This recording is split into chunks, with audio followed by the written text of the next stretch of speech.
Hi everyone, in front of me I've got a VIVO V60 Lite, and let me share with you how to check for the software updates on this device.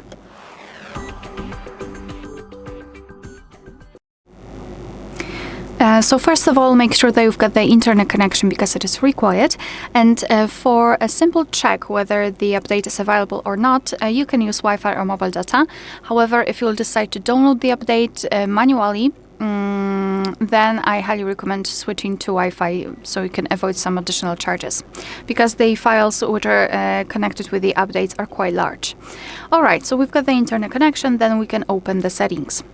Here, all we have to do is to scroll all the way down to find System Update and simply wait, because now your device will automatically check whether there is an update pending or not.